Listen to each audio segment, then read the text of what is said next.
Hello and welcome to Communicating When It Matters Most, a TalkTime webinar hosted by the Able Trust.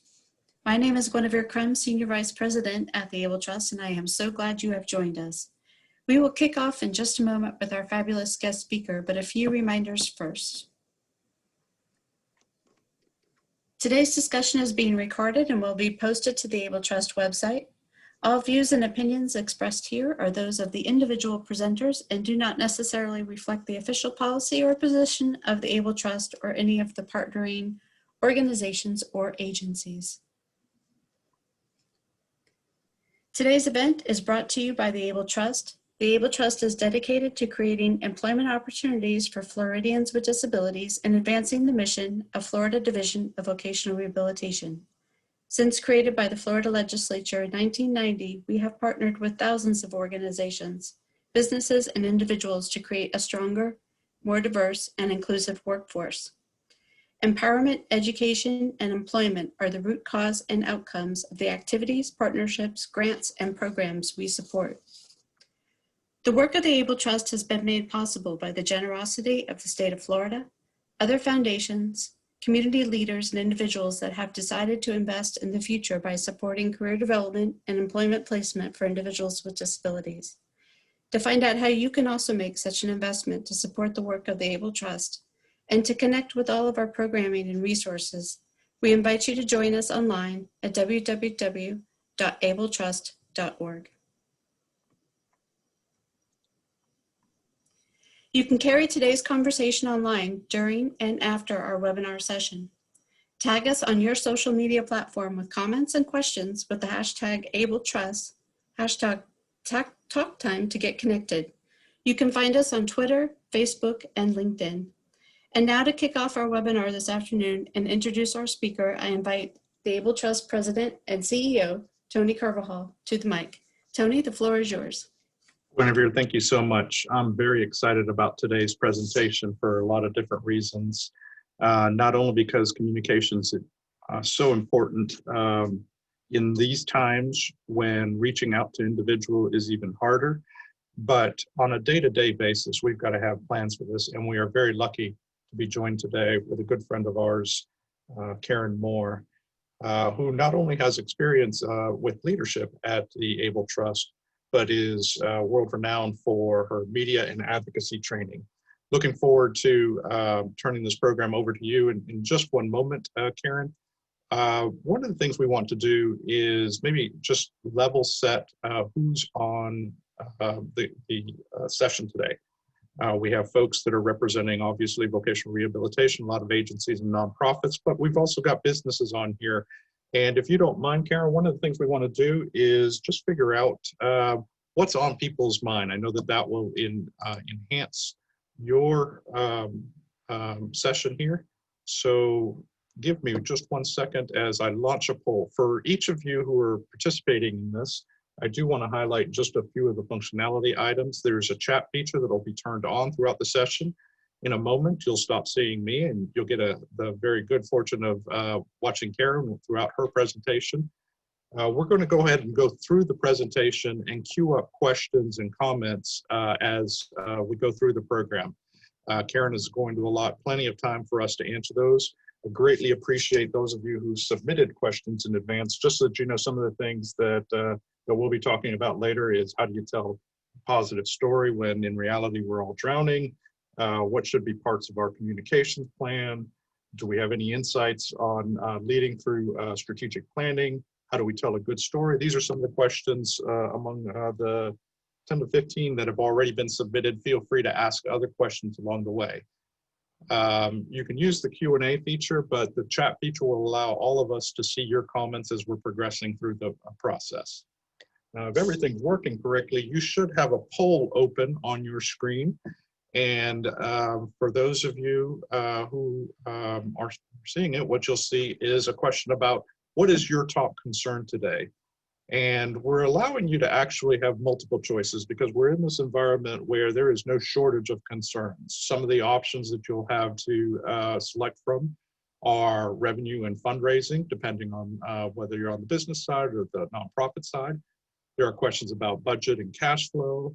There's questions about staffing, questions about health and safety, questions related to clients and volunteers, policy and regulation, marketing and communications, the evolving business models that we have, the economy, and there's even an option for others. So if you've put other, don't forget to just highlight in the chat feature what that other might be. I think that Karen is going to be addressing a number of different things that have to do with communications.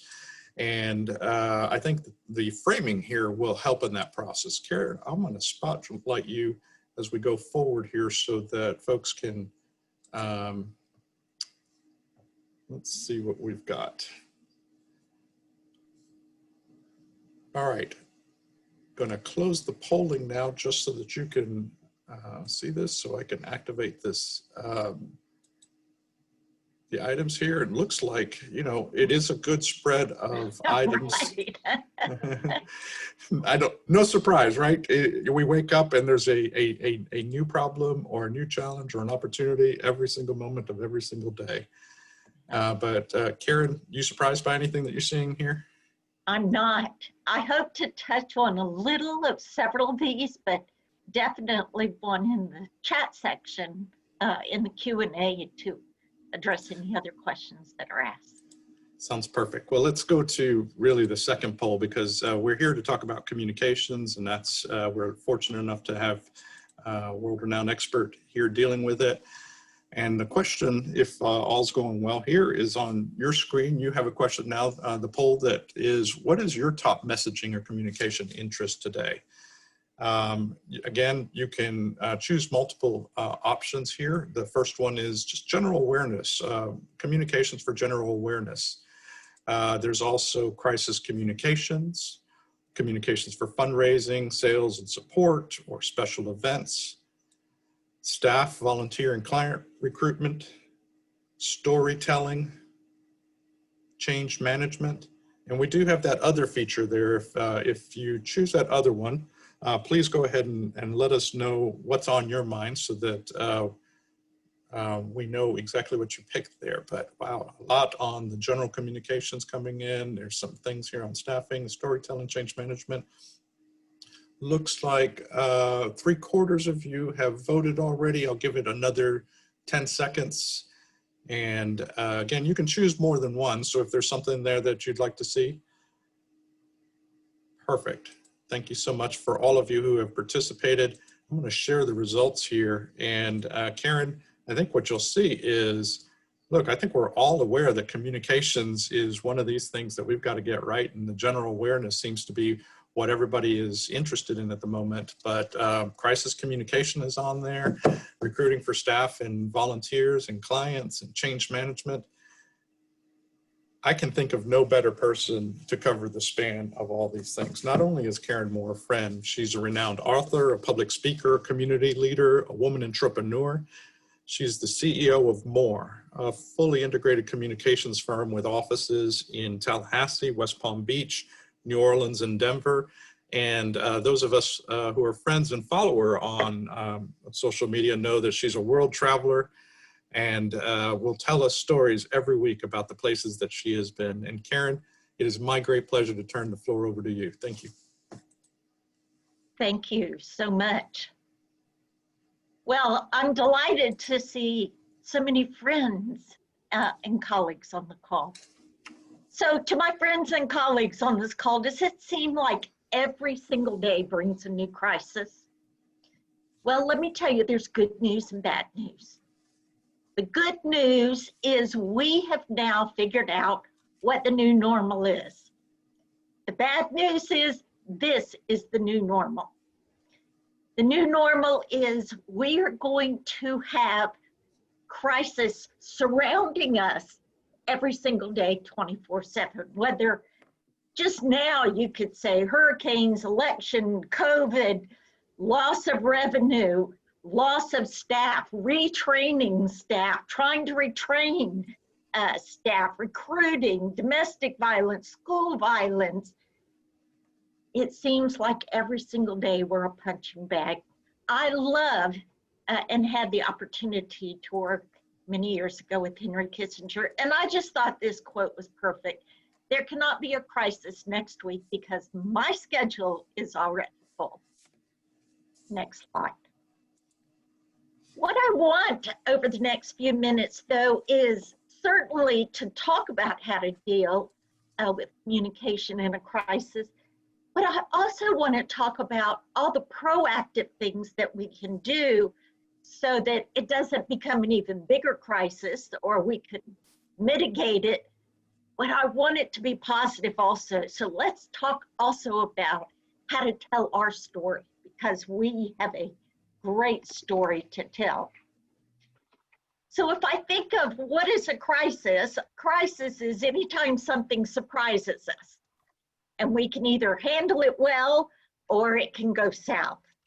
And what I want for all of you to think about is that, especially those of us that work in the disabilities community, the broader community, whether you're public, private, not-for-profit, is that sometimes we've already had the communication challenge before COVID, and now it's an even bigger one.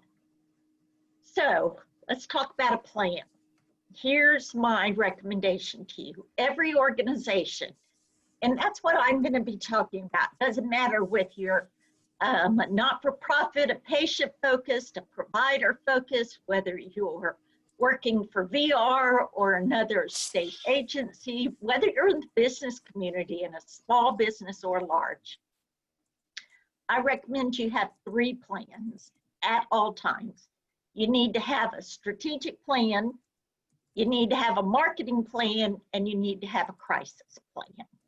And what I say in 3 plans is that everyone has a copy of it, everyone is bought into it, and it is routinely reviewed and updated so that you will have a chance to see to it that your activities, whether they are offensive or defensive for your organization, has the best chance. So who all's involved?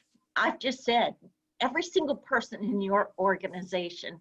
Our marketing plan for our company is viewed by every employee. Our strategic plan, a copy of it is given to every employee. And our crisis plan is looked at and reviewed on an annual basis. I'm going to give you an example of a crisis plan later today that you can use as a template. But how we determine what we do with how we engage people, whether it's a stakeholder, it's a donor, it's an employee, it's the media, it's someone you meet in Publix, we have to know that everyone is interested in the story and they love to hear bad stories, and we've got to turn the cruise line so they become interested in our good stories. And to do that, we have to be very proactive. So I can tell you that nothing is faster in this universe than the speed of Twitter when something is happening. But I think we've got great stories to tell, and I'm going to tell you the best ways to do it in social media platforms in a few minutes. But remember that a news cycle is 24 hours. They got to fill that day, and we have friends and foes that also want to hear about what you and your organization are doing 24 hours a day. Next slide. I'm going to be sharing with you what I call B's. So the first one was be realistic. I have 4 more B's. This one is be prepared. But before I give you some recommendations here, I need to pause and let you know, when was the last time somebody said thank you to you? When was the last time somebody said, you know, you're my hero? Well, I want you to know, every single one of you on this call, on this Zoom, is a hero to me. What you do is important. I've never found a group of smarter people than those that are working at Voc Rehab some of the most passionate, dedicated people I've ever had the pleasure to work with are those at the Able Trust and its former board members. The not-for-profit world, you are truly essential heroes and have been hit so hard between the recession and this pandemic. But in being prepared, we can't just sit back and say, you know, we feel like we're heroes. Nobody tells us we're heroes. But what we have to do is talk about how we are heroes. And again, thank you for all you do, not just during Disability Employment Awareness Month, but all throughout the year. I had to laugh when I served on the Able Trust board. I can remember they used to keep calling this DEEM, and I have a thing against acronyms. I've said, stop saying DEEM, no one knows what that is. Talk about its entire name. Disability Employment Awareness Month. I remember when it was a 1 hour, then it went to a 1 week, then it went to a month, and now, I don't know, I think it's a couple months long. But the important thing is the content that we share on that month should be shared 12 months. So let's talk about how we can share all that good news about the good stuff you people are doing. Have you ever heard of the theory of three? So in our culture, threes are very important. So from a little child, you hear a story about the three bears or the three mice or the three wishes. Pyramids are in the shape of three equal sides. We appreciate things that are threes. So I want you to write this down. No matter who you are or your organization, you should have three facts, and facts are always numbers and accurate numbers, three facts that you want people to know about who you are and what you do. If somebody from the media calls, if you're talking or recruiting a new donor or a fundraiser, if you are out there trying to promote a special event, people have the interest in knowing about you, but they don't want to be overwhelmed. You need three good facts.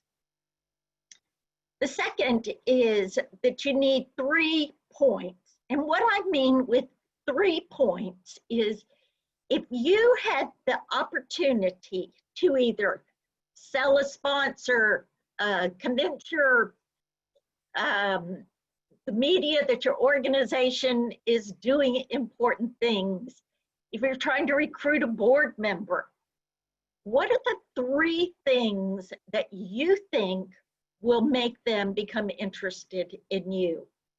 So I talk about points as in, what is it that you would ask to be a headline in a paper? That's one of your points. So what would 3 headlines be? A headline is less than a sentence, it's more like a phrase. But what are the 3 things you'd like? So I want you to have 3 number facts. I want you to have 3 phases that talk about the value of what you do and what it is that you bring as value added to all of your stakeholders. And then the last one is, what is your message? Your message is always why. Why are you passionate about what you do?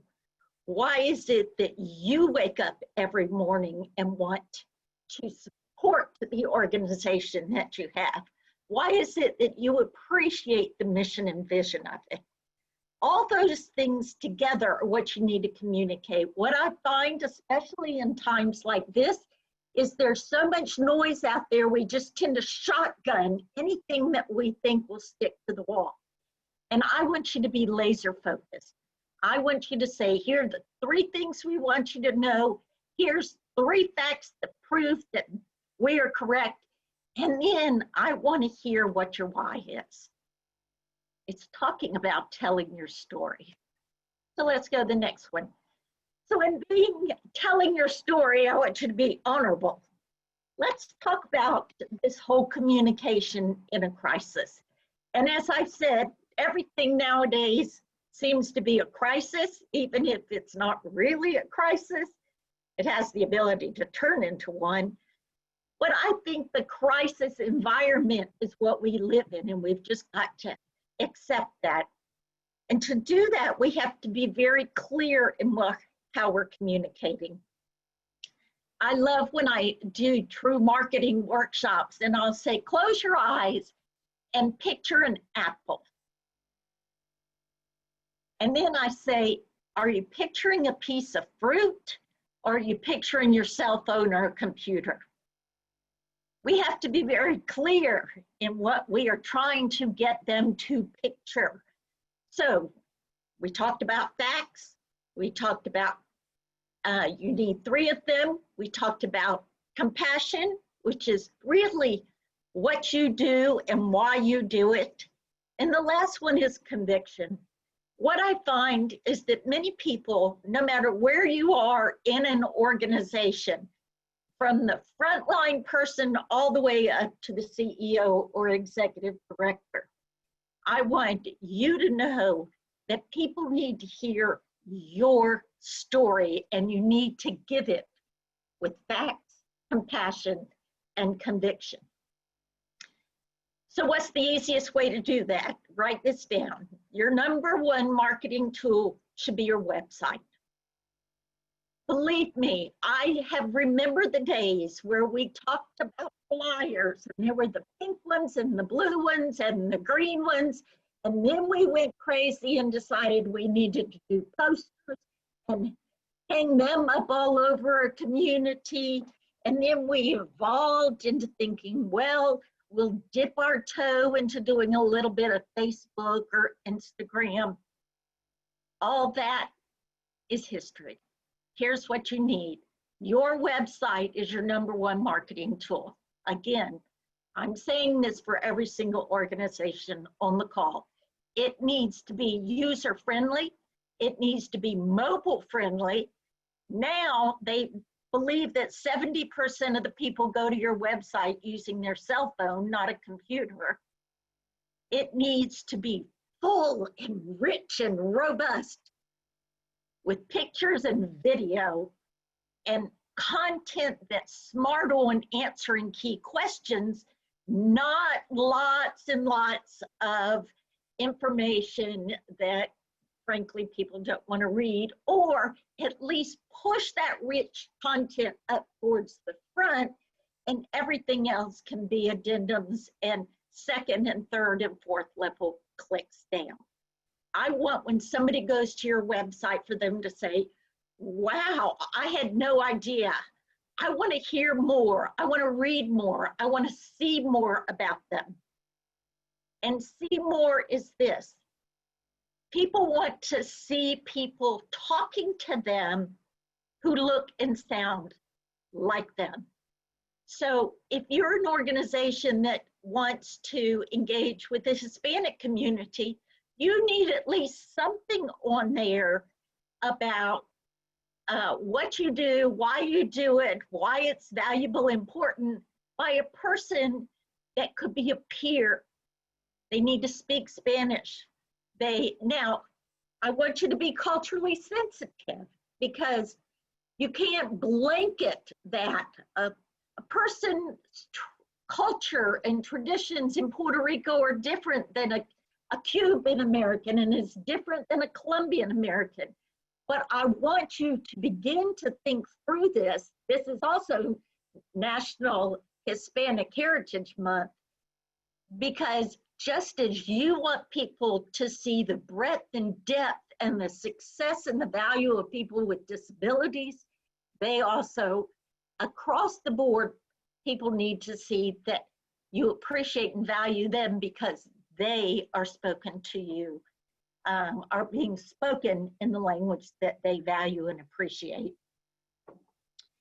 Another thing on your website I do want to encourage is that if you can, make sure you have short videos and link them up to your YouTube site, so that when a person goes on your site, it doesn't take so long for it to bring it up because there's so much content there. Shoot them off to an additional landing page or send them off to a YouTube site. They now say that organizations that don't have a YouTube site for people to hear and see stories are organizations that aren't thinking about future marketing. They're stuck in the past. So let me say something about tell it all, tell it fast, tell the truth. In Mandarin Chinese, the word crisis is actually 2 characters. The first character represents danger, that's what it says, and the second character represents opportunity. And what I want you all to think of is right now, there is so much chaos, negativism, unappreciative, valued, exhaustion, physically drained and emotionally spent people, that you have an opportunity to talk about the great things that you and your organization are doing. Now, when I sort of glanced through who was on this call, I can tell you what I probably think your biggest challenge and opportunity is. Probably your biggest challenge right now has to do with revenue or staffing. What we've seen is that impacts being able to perform services, or it impacts having to reduce staff, furlough staff, bringing on staff who doesn't have the historic knowledge and training that you might have. But that doesn't mean that that is such a danger to you. What that means is we have the opportunity to think in a different way and market ourselves in a different way. So let's go to be in control. First of all, I want you to know that in marketing your organization, you are the one that takes responsibility for it. You control the message. You control what's said or not said. Now, you may disagree with me and say, well, a crisis happened and our organization was blamed for it and we got swept up into all of that. I'll say that happens and you're right. But what helps mitigate that is all this proactive marketing you're doing so that people have a stored up value and appreciation for you and your organization, your products, your services, so that when that real crisis happens, the mentality is not, yeah, just one more time. The mentality is, you know, they may have screwed up this time, but overall they're good and they're valuable. And I want to continue buying from them, using them, quoting them, and showing appreciation of them to their peers, which is something I want you to remember. Third-party endorsement is the key to marketing. As much as we say how good we are and valuable we are, it's the third-party people saying it that means even more. Do you know that if you think of Black Friday, last year they said on Amazon that the products, 72% of the people bought products off of Amazon based on what they read from a peer on Facebook. Now, can you imagine? So as much as we talk about how great we are, it's more important that somebody else talk about how great we are. So I want to give you a couple of suggestions there. The first is you must be on social media platforms. It is the 21st century and it is 2020. It's time that you have a rich and robust, great content and you're utilizing platforms. And I'm not talking just about the organization. I'm talking about each of you individually, because you are the ambassador for your organization. If I see you in a grocery store, if I see Guinevere, I say, Guinevere walks and talks the Able Trust. And so I think of her as much as a friend, Guinevere, as I think of her as an ambassador and a champion for the organization. And every employee you have needs to think like that. So your social media platforms are both personal and professional. Here it is. You need to be on Twitter. For those of you that are organizations, elected officials, 80% of the time read what their constituents think, feel, see, whatever on Twitter platform. Now, I know many of you at state agencies are probably not even allowed to do those things, but if I were you, I would monitor it, because you'll find out what other people are saying very quickly if you start following Twitter. You need to be on Facebook. You need to be thinking about LinkedIn. LinkedIn is the #1 site for the business community, and you need to be on Instagram because everybody under the age of 30 is on Instagram. I also think that these are the things that you can proactively do to sell. And this is what I mean by sell. Everybody 24 hours is selling something. I'm selling you on my ideas of how you can better market yourself. You as an employee of VR is selling the services, selling by talking about it. And so I want you to share your successes there. Share photos, reshare photos. Have this opportunity to create an atmosphere that the employees in your organization feel is proud to work there, or the employer wants to highlight something great their employee did, or the not-for-profit wants to show a great program that they just did, which had a huge impact on someone's life. So I always want you to think about internal stakeholders first. What's going to make me tell my story to make my colleagues at this company proud to work here, proud to be my colleague? And then think second, oh, and is that something that the media might be interested in also? So you want to make sure that the volume that you're setting is robust. And if later you want me to talk about how many times a week you should tweet or Instagram, I'm happy to do that. But I also want you to know that I realize this is time consuming, but this is the way organizations communicate in the 21st century now. And last, I want you to think about bridging techniques. Every company that, public or private, sees a national story, a statewide story, or a local story that they can bridge their mission over to, take advantage of it.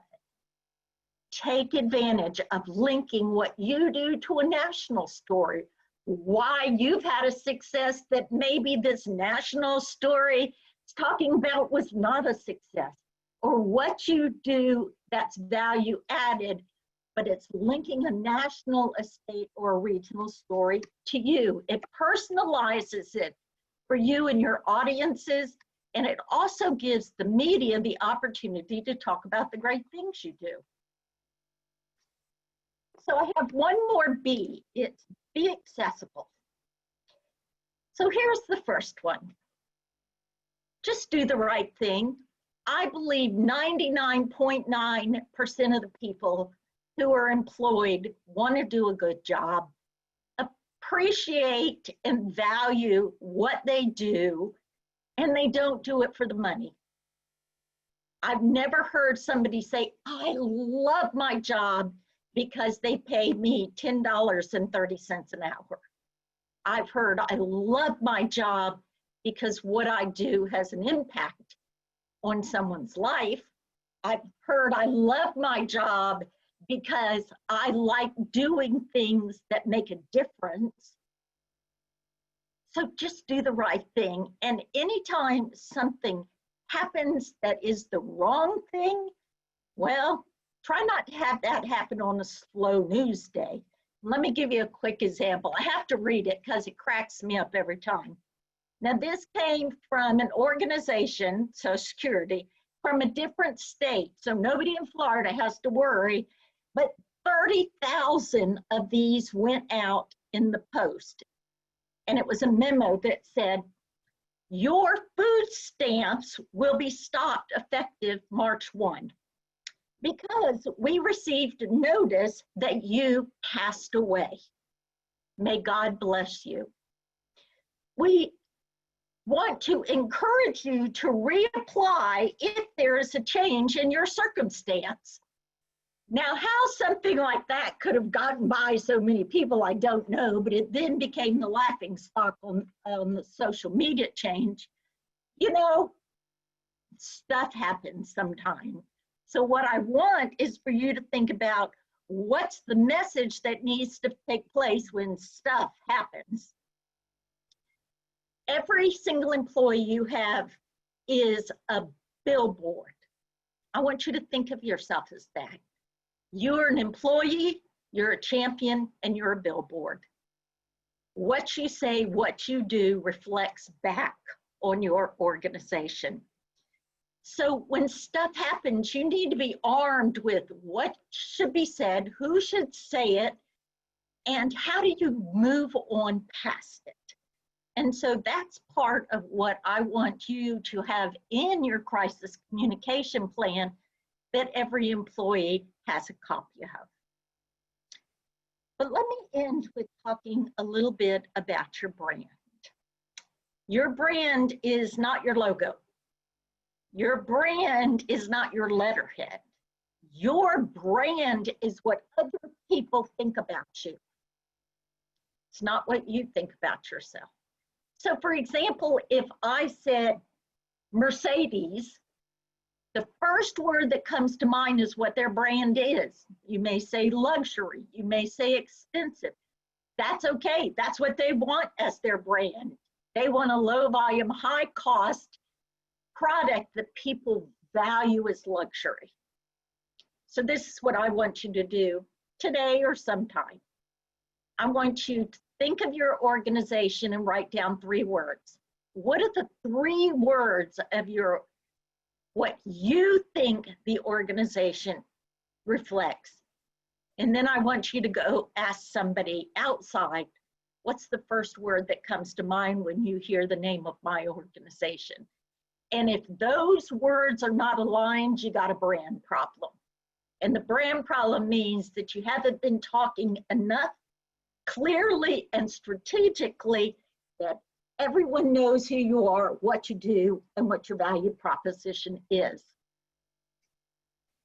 So I did want to make sure I left enough room for Q&A, but the next slide is having to do with the 10-point crisis communication checklist. I believe Tony's going to have it on the Able Trust website. You can pull it down. I think it gives you some good tips that you can move moving forward. But the last slide is, I really want you to think about a couple of things in a humorous way. Please try not to screw up on a slow news day. But even if you do, you need all that pre-positive equity in the bank, and that's going to make it not so much a crisis. I think you need to think before you post. I want you to remember you are the walking billboard. You are the champion. People will reflect who you are and what you do by the organization you represent, and the organization you represent, its reputation and brand clouds over onto you. Let's make sure we're posting what we need to do. And finally, the last one is not everything is a crisis. We live in a world of crisis. We have to deal every day with a crisis, but we don't need to create our own. Let's be proactive with the great stories we tell. And you know what? A great story can be told in 1 minute. Tell me about some good thing that happened, or some impact you had on a person's life, or why you do what you do and what it means to you. And that will be a great story, and people will appreciate you even more. Tony, I'm gonna turn the mic back over to you. Thank you, Karen. Let me know what questions you have. So thank you so much for, I apologize, is this echoing here? Let's try and fix this here. Thank you. So Karen, thank you so much for those comments, good background, and we did get some comments submitted directly to us. Let me start with one that Terry Sue asked on the website, and it really goes right back to the questions of the social media and the brands that we've got. So we're living obviously in a hypersensitive world where you know, anything can be taken in or out of context. How do we maintain a balance in our personal and our social media accounts? You know, what recommendations do you have, not just for those of us on this call, but for the teams that we're trying to integrate into this? Well, that's a great question. And let me begin by saying, Terry Sue, I'm so excited about your new job, and you know you're going to do great work at Springtime Tallahassee. So that's a great question. What I use our professional website to promote is what we do, why we do, and what is the overall mission, vision, and activities that are making a difference. I think you use your personal to talk about your family, your friends, your pets, and why what you do brings you joy. It should be much more about you and joy, and the professional should be about, if I want to get to know an organization, here's everything I need to know in one spot. So I should have also started by summarizing just such fantastic points that that you hit on. Be realistic, be prepared, be honorable, be in control, and be accessible. And I particularly like that crisis is the combination of danger and opportunity. That was fantastic. I'm going to pivot to some of the questions that were submitted in advance, and I use those two because the one that really stuck out to me was, how do you tell a positive story when in reality we're all drowning or scared or worried or challenged at the moment? What advice do you have for us on a real basis, Karen? Because most of us who know you and work with you really enjoy the opportunity for the straight talk and the honesty that you give us. So. Well, thank you. It's important. Right now, people are in a difficult position, greatly challenged. Morale is down. Questions of just surviving are there by many people. What I try to tell people is, one, you need to acknowledge it truthfully. It's a difficult time. Things are hard. Folks in the disability community might have it even more difficult than others because they're challenged to start with in communicating why they're the right person for the job, or why they can do and dedicate themselves to a company equally as good as anyone else. But I think what I find is that I reach back and find a good story I can tell that can be used as an example of how I solved a problem. So if I I have people say to me all the time, we can't fundraise anymore because we don't hold events. And I acknowledge that, and I say, you know, that is a real challenge. We aren't doing golf tournaments and we aren't doing galas. But let me share with you something I did for an organization called NAMI, which is the National Mental Health Organization. And I said, let's think outside of the box, folks. They did a walk every year. I said to them, you know what? I would pay you not to have to walk. So we created a campaign called Please Don't Make Me Walk. And we did it all virtually. And we had some people Zooming, and we had some, well, not Zooming, it was like live footage. We had some people saying, I will double my entry if I don't have to walk at all. And it became this, who could one up a story about how they didn't have to walk? They actually got more money this year on how not to have to do a walk than they had the previous year doing a walk. So I think telling a story which has a success attachment to it is a good thing to think about. I think that's a great point. And actually, there was a question just about all the marketing. And let's just stick with that for a second. So we've moved to virtual events. We've moved to webinars. We've moved to meetings. You and I have commiserated that we wake up at 7 and already on a video call all the way until almost 7 at night. How do we avoid that burnout, or how do we stand out and leverage those opportunities too? Well, I will raise my hand and say I have Zoom fatigue. I wrote a blog recently that said I was on 20 Zoom calls last week. And unfortunately, people have gotten either so just accepting of them, or they turn them on. I'm convinced they turn them on, turn the video off, or turn the audio off and go do something else. So they really aren't truly engaging there. What I find is that if you make it interactive, that's essential, that you look at what the viewer is going to see. Having a Zoom call with a white wall wearing a white shirt doesn't allow you to stand out and look like a presenter who has something important to say. You know, so let me take just a rabbit trail hole off of this. There's been a lot of research because of all the Zoom team calls, GoToMeeting calls, that says in the first 3 seconds of a person talking, they will determine whether they want to stay on that Zoom call or not. 3 seconds. Now that is generally about what it takes for first impression. So what you need is that you are looking good, you're looking excited, you're looking like you're ready to take on this call. You have a background that says, I'm not looking into someone's bedroom. I have a background that says, I really know you're at the beach, so don't try and con me. What you want is to, 1, make it as interactive as possible, 2, make it look as professional as possible, and number 3 is the most important. Don't do a Zoom call for the sake of doing a Zoom call.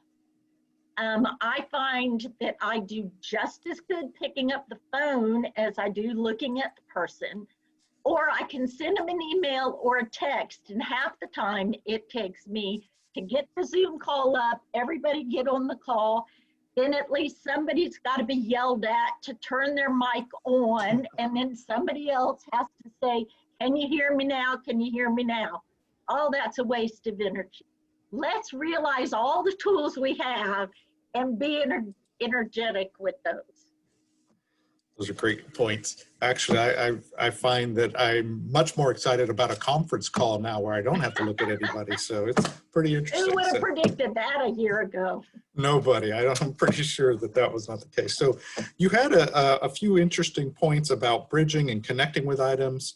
And your last set of comments there about first impression, I recognize that a lot of the folks that are on this call work with individuals who others may perceive as having challenges. So, you know, I stutter. Other individuals may have visual cue challenges. Others may need interpreters. How do we get past some of that? How do we work with clients? How do we work with friends, with companies that represent those organizations so that we give the best impression to those folks who maybe aren't as adapted and accommodating as you and I? Well, I also live with a disability, but here's what I say. As much as your organization can reflect the diversity that is our country, that makes you even more valued by the community. So for me, I don't mind saying I have a disability. If somebody says, well, you don't look like you do, well, okay, but I can share with you that I try and say, okay, if I'm talking to somebody about someone who needs interpretation via sign, I want somebody in my organization who has that same thing. So it's a peer-to-peer talking as much as you can. Now, I know that's not possible, but at least people believe that those that look like them and sound like them will give them the best guidance and counsel.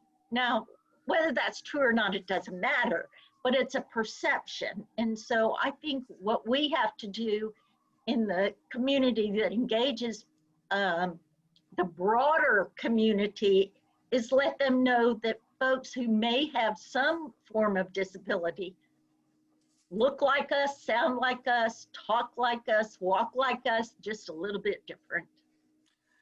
And there's so much data to show how businesses and individuals, by the way, prosper when they're actually fully inclusive. You get customer loyalty as well as employee loyalty, a lot of productivity gains. So some Amen. great things. All right, so let's shift to some straight hardcore communications type questions. How do I tell a good story, particularly in this environment where there's so much noise, and what are the key elements I got to be thinking about? I remember you saying share successes and third-party endorsements, but what if when I'm the messenger, what are some key things that I need to be thinking about? So a good story, let me give you a few points. A good story is about yourself or your organization, and you don't use the word I. You use the word we, or you use the word you might think, or you might have experienced, or you might have felt. So you don't use I, you talk about something that you're passionate, because the excitement in your voice makes a good story. I mean, I could read a story about 3 blind mice getting murdered, but if I did it enthusiastically and with passion and with concern, all of a sudden that's a good story, right? Yeah. Another thing is that a story does not need to be long. What I find is some people trying to tell a story, I'm looking at my watch after a minute and a half. A good story is between 30 seconds and 1 minute. So let me give you an example of a good story. If somebody said, why are you so active in the education arena?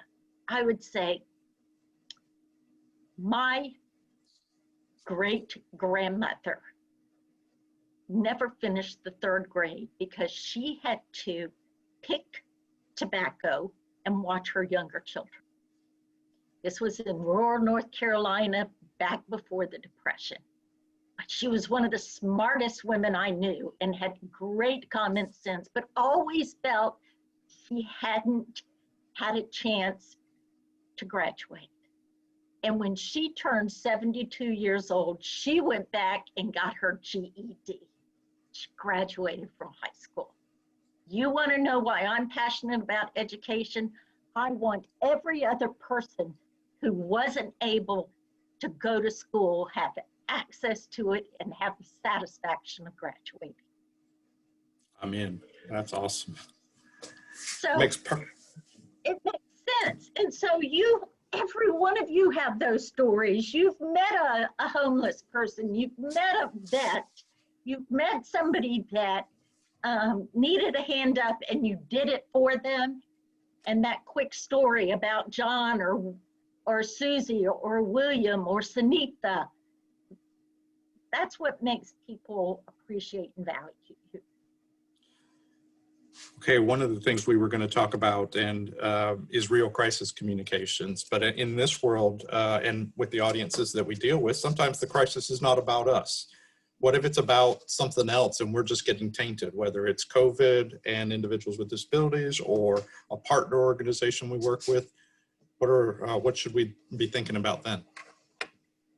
So let me give you a couple quick points. One is you always need to separate that problem from you. And by doing that, you have the 3 facts, the 3 messages, the 3 stories you're going to talk about, nothing else. So the way you discourage people from that overlap is if it's about COVID and you don't want that attacked you at all, you never use the word COVID, because as soon as you do, you've reattached it to it. Second is that you acknowledge that that's a problem, but that's not your problem. And you can phrase that in a good sentence to do that. The third is that sometimes you just have to say, here's what we do in response to that situation. And then outline what you've done to either rectify it, clarify it, educate them on it. And then the best tip I can give you is stop talking. Because the more you talk, the more people want to ask you questions, associate you with it. I'm not saying you need to say no comment, because you should never say that. But what I find is people want to be helpful. And being helpful, they think they need to talk. Just stop talking.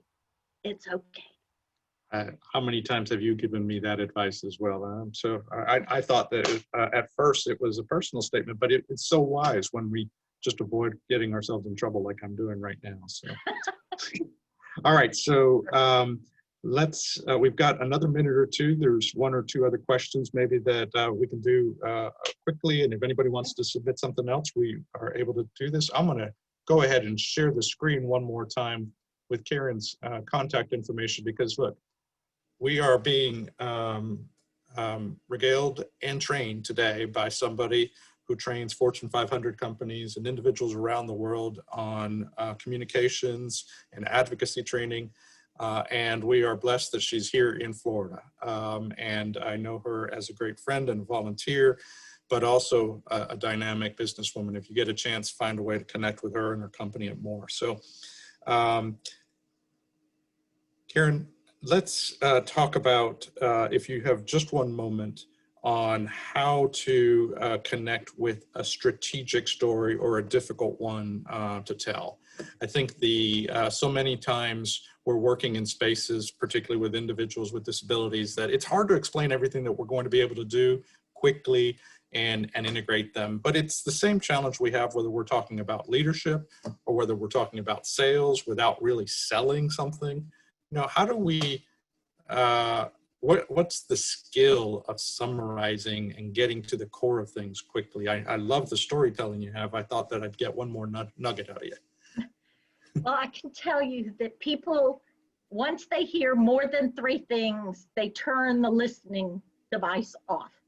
And listening, I don't mean actually turning their hearing aid off, they just mentally turn off. So what I try and do when I talk about difficult things is I say this: there are 3 things you need to know: this, this, and this.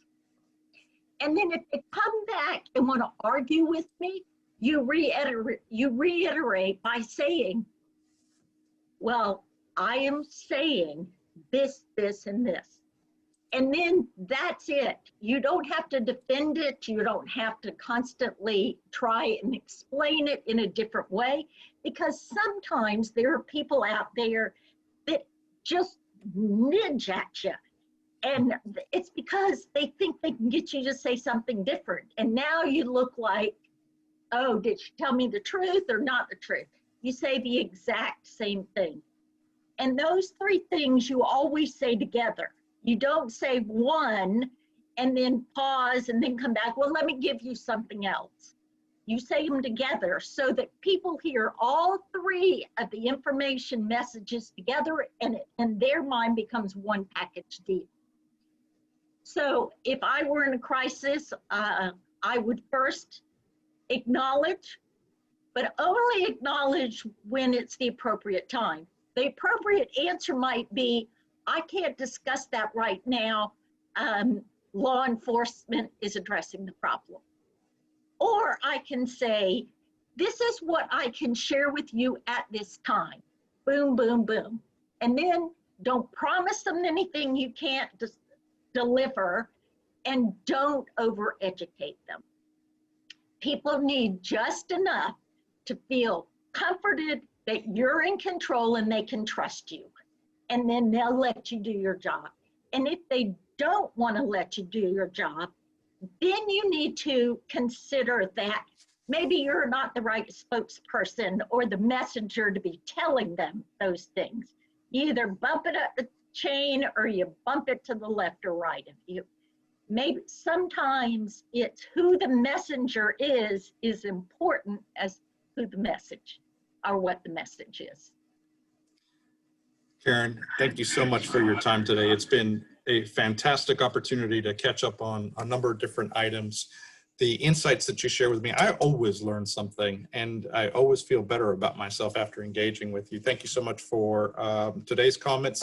Also on the screen, you're going to notice that the 10-point crisis communications checklist that Karen mentioned is available on our website, abletrust.org. Just go to the tab that says TalkTime Webinars. If there's some way that we can connect you to Karen or share other information, please let us know. I'll go back to the contact information. Karen, any last words or thoughts? No, I'll do what I said at the beginning. Every single one of you on this call is a hero of mine. What you're doing is important, and it's valued, and it's appreciated. And I know that maybe it wasn't expected to be living in what we're living in now, but gosh, what the opportunity for new and innovative ways of moving forward is in front of us. Karen, thank you so much for today, but also let me just go ahead and take a point of privilege and thank you for positioning the Able Trust for the success that we have right now. As an organization, you know that we help the helpers, we help the individuals that are helping find employment for persons with disabilities. And over the last year, thanks to your guidance, we're now enabling businesses through our ABLE network, which is similar to the business leadership networks that existed before.